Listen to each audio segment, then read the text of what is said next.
Hello and welcome to the Spike podcast. I'm Fraser Myers and I'm here with Spike's deputy editor and host of the Last Orders podcast, Tom Slater. Hello. And Spike columnist Ella Whelan. Hi. This week on the podcast, the US midterms, the Grenfell effigy, and the problem with killing off Apu. And last night, the Republican Party defied history to expand our Senate majority. And we saw the candidates that I supported achieve tremendous success last night. Thanks to you, tomorrow will be a new day in America. Almost all congratulations to those dynamic, diverse, incredible candidates. So the results of the midterms are in.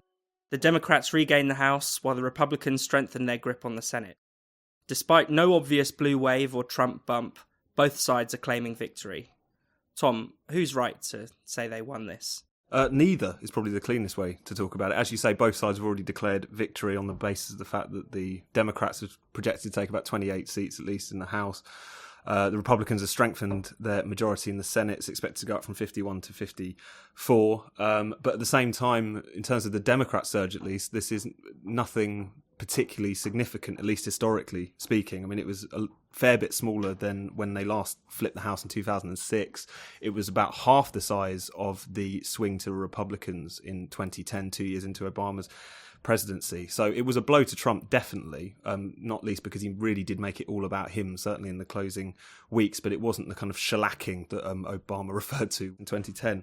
I think the more interesting thing is when you kind of look into which seats were won and how. So you saw the Democrats taking governorships in places like Wisconsin and Michigan, which of course Trump won in 2016. That's significant. But at the same time, you also saw the Republicans take governorships in places like Ohio, in places like Florida, Iowa. These are also crucial swing states. But when it comes down to voters, what's really interesting is that you're seeing, again, the kind of process of realignment continuing to happen on some level. So really the Democratic gains were built off of not them winning back their working class heartlands, but eating more into the suburbs. The Romney Republican voters, white women with college degrees in particular, whilst at the same time the Republicans are really firming up their support amongst rural voters in particular. And if you think about its gains in the Senate, that all those ones that were really in contention and the Republicans ended up taking off of the Democrats. If you think about Indiana, Missouri, North Dakota, these again were all very rural places. So I think what we're really seeing, not much has changed perhaps, but beneath the surface you're really seeing the ground starting to shift a little bit. And, you know, whilst both sides can kind of claim victory, I think the broader story is about how these parties are kind of realigning, or at least de-aligning a lot of the old loyalties and kind of constituencies they used to represent. And that's interesting, if nothing else. One way this midterms has been described for a long time is the year of the women, and it's been described as that since Canada started running. Ella, do you want to tell us a bit about that? Lots of the reports I've read have been focused around the fact that the results have been an all-time high number of women running for Congress. I think it's at least 98 elected to the House, 84 Democrats, 14 Republicans. And you can pick out individuals like the much focused on Alexandria Ocasio-Cortez in New York. There's also quite significant facts like more non-incumbent women have elected than ever before. So, you know, on the face of it, there is something to talk about the fact that there has been a surge of women. Certainly there's been reports about the fact that more women got involved in fundraising, more women were involved in phone banking. But, I mean, the interesting thing about it, and what Sean Collins touched on in his article for Spiked this week, there's not anything necessarily positive about this. I mean, the real products of this female surge will be seen in the test of time. It all was about what these women will do. And actually, there's a sort of broader point to be made that Sean makes, which is that there's a sort of deepening of the culture war. So the more focus is put on this women's surge, which, you know, while significant, is still not exactly the main event of the day. And at the same time, Trump becomes more Trump, the Democrats, and these Democrat women become more PC, right on, we're going to win it for the women sort of thing. Just as an example, I mean, there was much noise made about the Democrat Sharice Davids, who beat the Republican Kevin Yoder in Kansas. Now, the big fuss is because she is both an out lesbian and a Native American, so this is sort of a first. But what will she do for LGBT rights or for women? I mean, Kansas has one of the worst abortion laws in the US. Women have to be forced to have an ultrasound and wait 24 hours before they're allowed to make any decision. So will she do something about that? This is all to be seen. So it's fine having a surge of women, but what will these women do? And I think just to sort of bolt onto that, I think it's interesting that, at least in the commentary, so many people are reaching for kind of identity politics for something to celebrate. You know, as you say, the diversity, the more women candidates. There were 2 Muslim women who were elected to Congress this time around, and that's a first.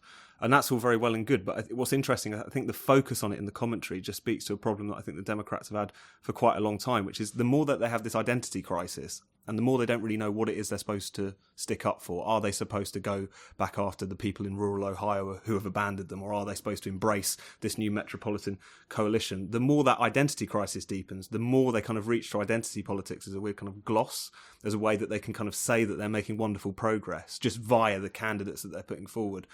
And then if you think again about some of the Democratic, celebrities almost, would be heartthrobs, all of which have not done particularly well. Beto O'Rourke in Texas, Andrew Gillum in Florida, Stacey Abrams in Georgia, although at the time recording that race remains very, very close. A lot of those people who were being put forward pretty hastily, I think it's fair to say, as the future of the Democratic Party, the next presidential candidate, etc., they did well, but the large part came short of the mark. But again, it just feels like in every instance the default position is to just talk about how wonderful and diverse they are, which is again all well and good in and of itself, but it doesn't get to grips with the fact that the Democrats at this point, despite Trump, despite everything, still don't really know what it is they're supposed to be all about. Just on Beto O'Rourke for a second, I mean, as you said, he was touted as a future presidential candidate.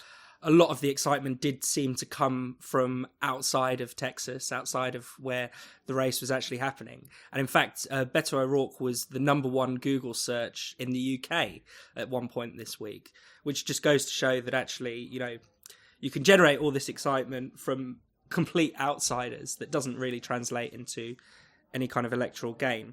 And what the Beto O'Rourke case in particular really shows is just the distance between the sentiment in the media and what the voters actually want.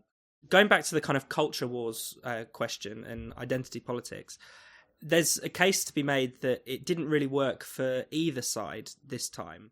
All of the Democratic senators in tight races who voted against Brett Kavanaugh's confirmation, who basically got tangled up in this whole row over Me Too and sexual assault, lost their seats.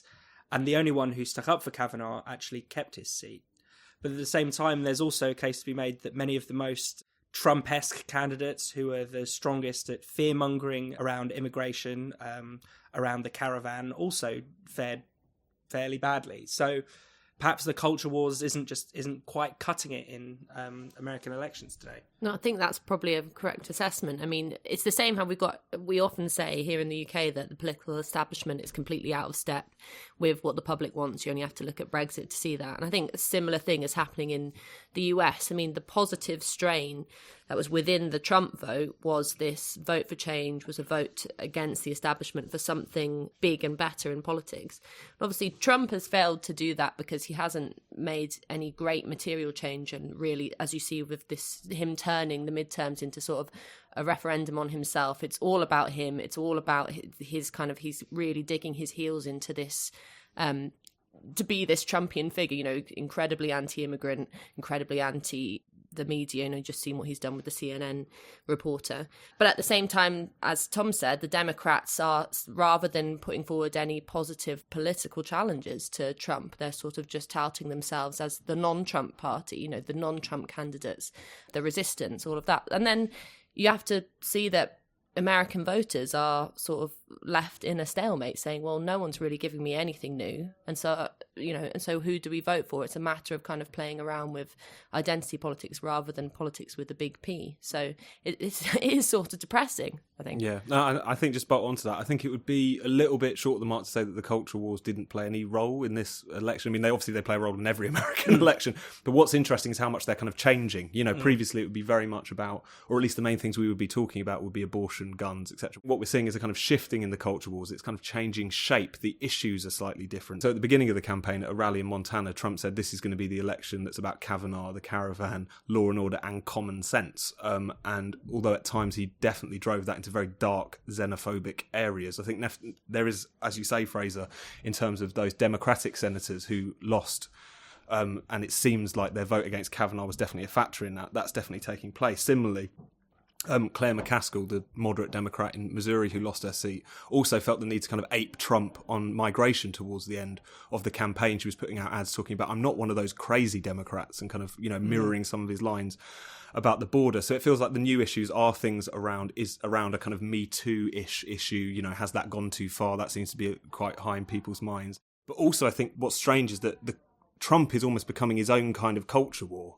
in a strange kind of way, insofar as politics increasingly polarising. Are you on the side of Trump, or at least are you on the side that pisses off the establishment, or are you on the side of moral goodness and the on the right side of history, as the Democrats might present it? And I think on the one hand that's interesting. It at least kind of politicises that schism in a potentially more useful way, insofar as it's about politics, not just about cultural issues. But at the same time, I think it makes it really, really fragile. And Sean made this point in his article this week, which is to say that populist upsurge that was bound up in the Trump vote, it's always going to be fragile because it's attached to this very unpredictable, flawed, and in some respects grim candidate. So what do the midterms mean for 2020? Well, I think the one thing that we've got to take away from the midterms, despite the fact that, as we talked about at the top, this was hardly a roaring victory for either side, is how significant it is that at this point in time, Trump is still nowhere near being defeated. He is a candidate who's been presented by the Democratic establishment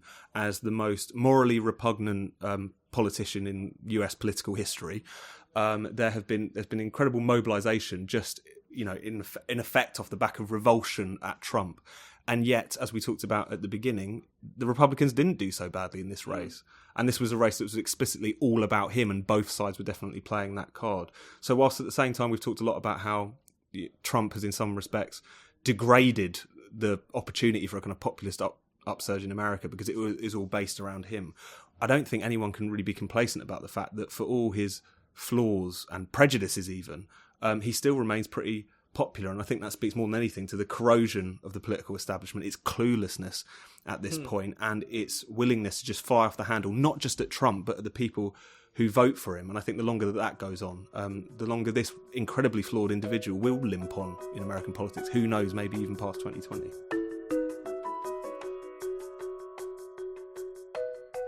You're listening to the Spike Podcast. If you're enjoying the show, why not give us a rating and a review? It really helps new listeners find the show. Earlier this week, a video emerged of a model Grenfell tower being burned on a bonfire. 6 men have since been arrested under public order laws, and their homes have been raided in an investigation. The Grenfell effigy has been widely condemned, including by the Prime Minister and survivors of the fire, some of whom have called for it to be treated as a hate crime. Ella, this video is clearly offensive, but should it be a crime to make a sick joke like this? Absolutely not. Even to put it this way, I'm more scandalised by what's happened to these guys than I was scandalised by the content of that video. And that's saying a lot, because the video was really upsetting, really, really offensive. I don't think offensive is even a strong enough word for it. They've, mock burnt non-white coloured-in people. They laughed. They kind of made little of the fact that so many people died in Grenfell. You can't imagine a more debased and gross thing. But, the police getting involved in a group of individuals doing something in the privacy of their own backyard and sharing it in the privacy of a WhatsApp group, which was leaked. So, like it or lump it, this was a private interaction between individuals, and they have now been harassed by the police and harassed by the law.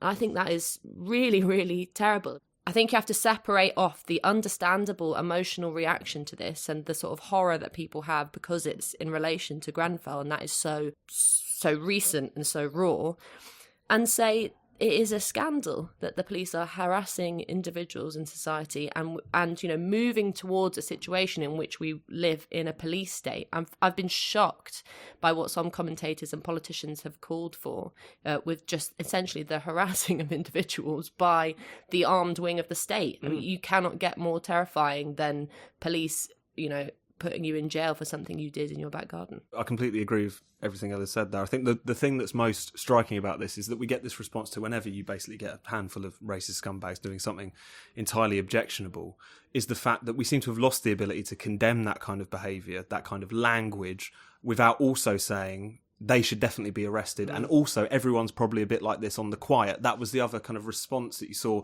on Twitter, in the media, was the idea that this is really the tip of the iceberg. There's a certain, I hate to say it, kind of salacious glee that I think some commentators leap on examples like this, because it fits their narrative, both post-Brexit and before it, which is that most people out there, even if they don't always show it, even if they just keep it to themselves in the privacy of a back garden bonfire night celebration, are deeply racist, terrible individuals. And I think that's one thing that's been really horrendous about this, is that it's really hammered home the fact that today the measure of a good anti-racist is not just that you're opposed to racism in all forms, that you don't think there should be any, legal inequality, that you don't think people should be subjected to racist abuse, and that you should effectively mobilise around those issues. It's whether or not that you fear the general public, and also whether or not you're quite keen on censorship as a means to punish people who you find objectionable. I think the other thing that's quite strange is that we talked so much recently about how crap the police are being in relation to so many things, violent crime.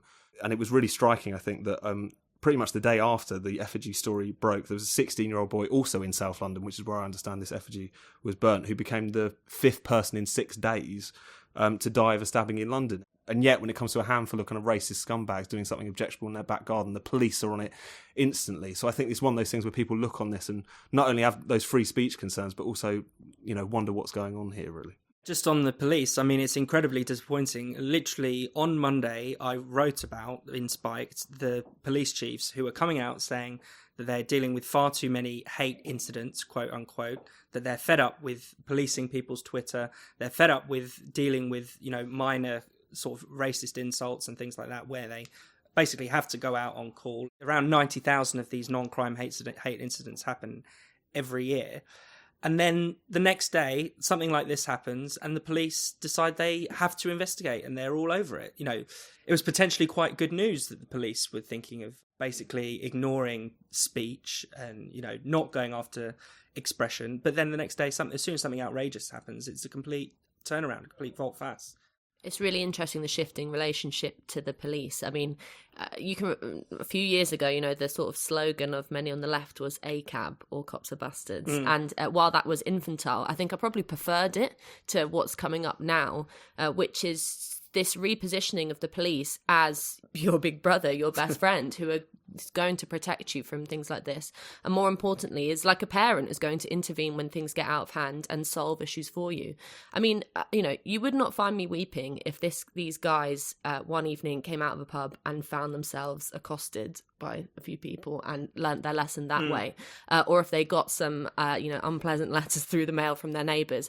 There are ways in which we deal with things like this, with racist scumbags, with people who are outside of the norm, it has to be said, and who do bad things in society, without running off to the state to look to intervene for us. I mean, it sort of destabilises the power of communities to do things for themselves and to act and to form values. If your answer to difficult situations is always call the police, put them in jail, make it illegal, it sort of just shows the complete disempowerment, really, of individuals to handle things and to deal with stuff.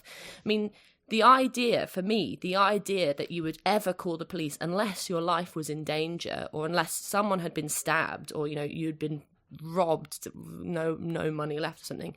That's what the police are for, not, as you say, for dealing with bad behaviour and bad opinions. Well, yeah, and it's in not many years at all, the police have been transformed from, in a way, the enforcers of state racism to apparently the people we should look to deal with racism. Yeah. And it's completely bizarre. But it's PR. I mean, that's the other thing. I mean, that's the thing about it, is that obviously kind of post-McPherson report, they've basically been on the PR offensive. I mean, that's why they jumped on top of this, because it was a wonderful opportunity to demonstrate their anti-racism. And the problem is, again, it was almost like coming back to what we said earlier, the way in which the police demonstrate they're committed to anti-racism is by effectively clamping down on free speech. That seems to be the picture that we've got from the attempts to really clamp down on hate crime, the expansion of hate crime to include, online speech, or in this case, kind of expression in your own back garden. All of this has basically been an attempt to kind of sort out their image. And even on the left, amongst people who would, historically be sceptical, if not hostile to the police, they're kind of going along with it. At the very least, they're demanding this kind of action from the police themselves, and in the process giving the state more power over us than they otherwise would have. So it's a real mess. And I think the thing we've really got to do is separate out these parts, which is to say having solidarity with the people of Grenfell or being anti-racist through and through does not mean that you have to go along with this line, which is to say that all of our other liberties must be dissolved, and that we have to partake in this narrative, which is that the public are the problem rather than anyone else. The public are full of these brutish idiots, rather than it being aberrant behaviour. And I think now we really need to kind of separate out those things, because not only is it going to further encroach on everyone's freedoms, but I think it's going to really degrade anti-racism into something which it really shouldn't be.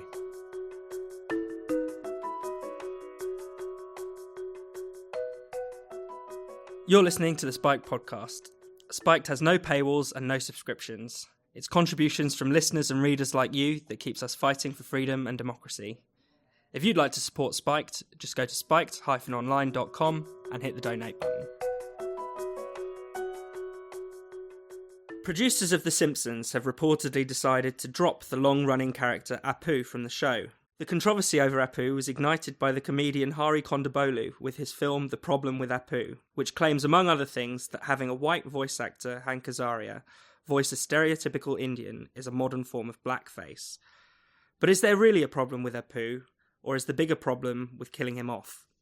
I think it's a real shame that Apu is being killed off, not least because the outrage about him is so recent, and he's a character that has been around, as I understand, for a very long time.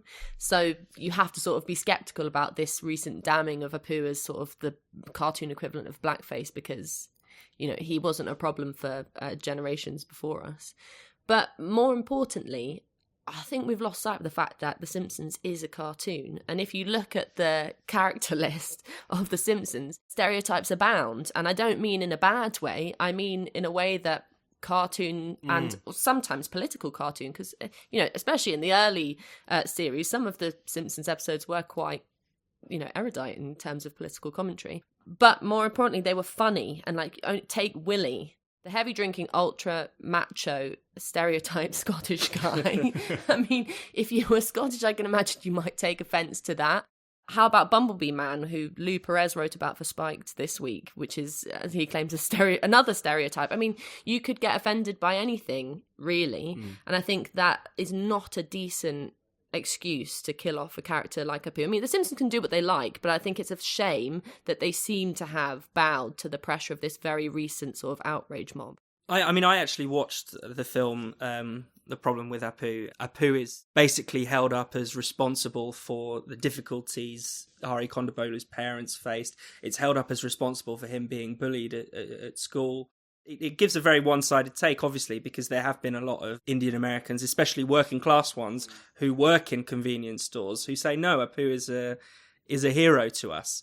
And just to sort of pick up on what Ella said as well, I mean, if you get this kind of doctrinaire about stereotypes and how they shouldn't be used in any circumstances, you can't really have cartoons in a way. I mean, they're built on stereotypes in some sense. I mean, if you think about even Homer Simpson, he is this kind of white, working class, blue collar idiot. You know, Nate could have been a Trump supporter. That's the kind of, you know, impression that you get. There are this kind of series of stereotypes. And one of the things that The Simpsons did so well and why it kind of became so much more than the cartoon and became so beloved was that it also managed to transcend that. A lot of these characters had a lot of depth. And I think what's interesting about Apu is the outpouring of affection for him has been really quite genuine because of the fact that he's been a character who's been around for a very long time, has had his own storylines. There was an interesting piece I read in The Guardian which was talking about even through that character kind of pushed back against some of the kind of stereotypes and jokes that were in there. You know, one bit where I think Homer is saved.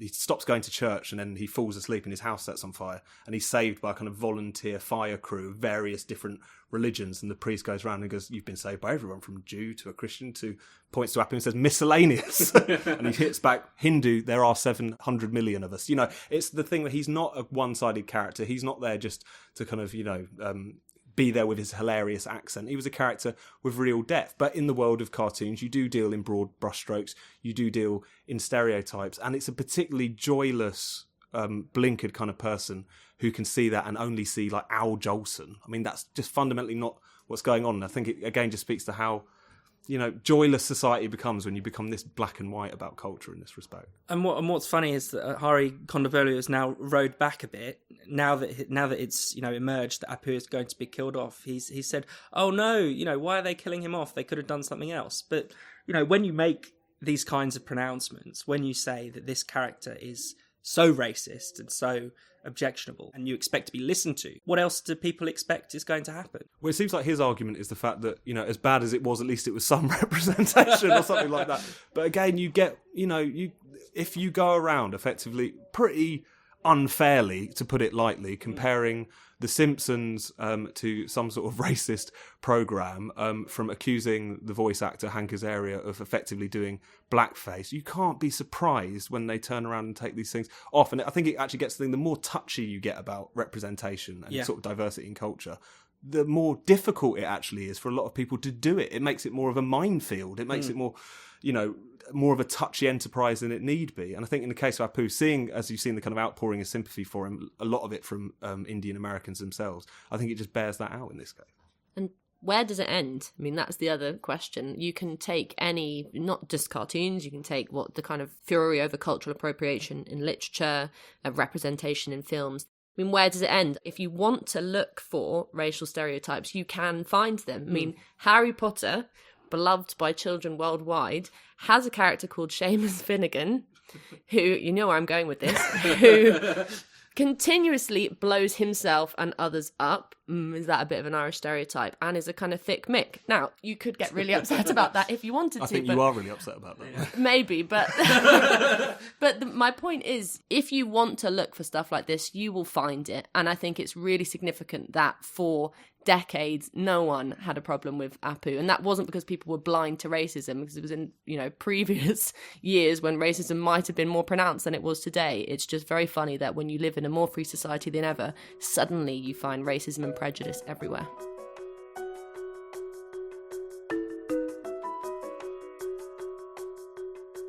You've been listening to the Spike Podcast. If you've enjoyed the podcast, why not give us a rating, a review, or even a donation? For more Spike content, go to spiked-online.com. Thanks for listening, and we'll see you next week.